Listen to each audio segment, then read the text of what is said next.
It's this never-ending demand for content that just completely drains your creativity and eats up all your time. You're trying to build a brand, you're trying to connect with your audience, and stay consistent. But most of the time, it just feels like you're running in place, going nowhere fast. But this is where AI writing tools swoop in, promising to be the hero, right? They step onto the scene with this power to just zap writer's block, generate a ton of ideas, and help you create content at lightning speed. It sounds like the perfect solution to finally hop off that treadmill. And listen, there are a ton of options out there. You've probably heard of the big players, Jasper, Copy.ai, WriteSonic. But here's the thing to know. They're not all created equal. Jasper is kind of the king for longer stuff, like marketing copy. WriteSonic is a fantastic all-rounder. But for what we're talking about today, social media, check out Copy.ai. It's really built for that fast-paced world of short, snappy content.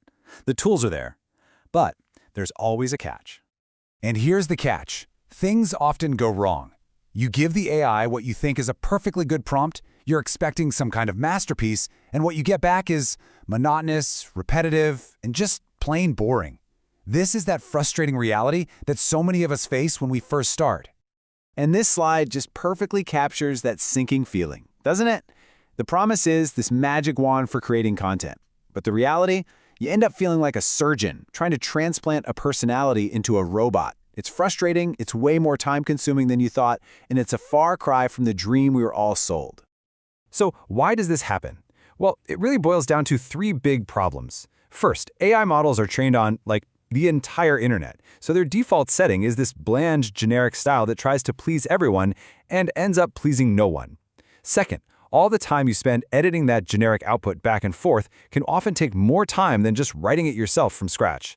But the biggest problem, the one that really matters, is that AI lacks your experience. It can't fake your stories, your insights, or that unique perspective that makes your content valuable in the first place. But okay, don't give up on AI just yet. We don't need to throw the whole thing out. We just need a better strategy. It is time for a brand new playbook, one that transforms that frustrating author into a genuinely helpful assistant. And this is the most crucial point, the big mindset shift we have to make. The goal of using AI is not to replace you, the creator. It's to assist you. Think of it less like a ghostwriter and more like a superpowered intern or a creative co-pilot. You're still the one flying the plane. So what does this look like in practice? Here is a much smarter workflow that puts you right back in the driver's seat. First, you start with your knowledge, your unique ideas, your stories. Then, you use AI for the structural heavy lifting, like creating outlines or suggesting different formats. Step 3 is the absolute most important. You write the core message, infusing it with your authentic voice. And finally, you let the AI do what it's best at, polishing that final draft or repurposing it for other platforms. Now, to make this whole workflow sing, you need to get good at one key skill: prompt engineering. It sounds way fancier than it is, I promise. It's really just a term for giving good instructions. Think of it like ordering coffee.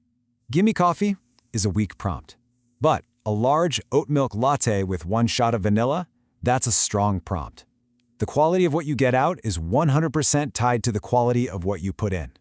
And believe me, the difference is massive. A weak, vague prompt like "write a post about sustainable clothes" is going to get you a generic, totally forgettable result. But a strong prompt? It gives the AI a role to play, a specific audience, a tone of voice, and a really clear task. You're setting the AI up for success from the very beginning. Okay, now that is a prompt. Just look at the level of detail here. We're not just giving it a topic, we're giving the AI a job title, a personality, and a full-blown content strategy. We're telling it who to be, what to create, and how to say it. This right here is the secret sauce. This is how you get gold instead of garbage. It's like the difference between telling a chess piece to just move versus giving it a grandmaster's entire strategy. With a great prompt, you're not just a player, you're the strategist, you're the director, you are the brains behind the whole operation. You are setting the AI up to win for you. So, once you've truly embraced this idea of AI as your co-pilot, there are just a few more things you need to keep in mind. You can think of this as the important fine print for your new creative partnership. And probably the biggest question in that fine print is this one. If an AI writes something for you, who actually owns it? It's a really critical question that anyone using these tools needs to understand. And here's the bottom line. Even with a great co-pilot, you are still the captain of the ship. First off, copyright law generally requires a human author, so purely AI-generated text isn't protected in the same way. More importantly, this means that you, the user, are ultimately responsible for everything the AI produces. Any factual errors, any accidental plagiarism, it's all on you. And that's why being transparent with your audience about how you use these tools is so important for keeping their trust. So, as we wrap things up, I want to leave you with this question. AI is an incredibly powerful tool, no doubt about it. But its true potential is only unlocked when you use it not as a replacement for your creativity, but as an amplifier for your unique voice.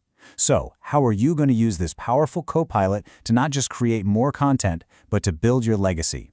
The choice is yours.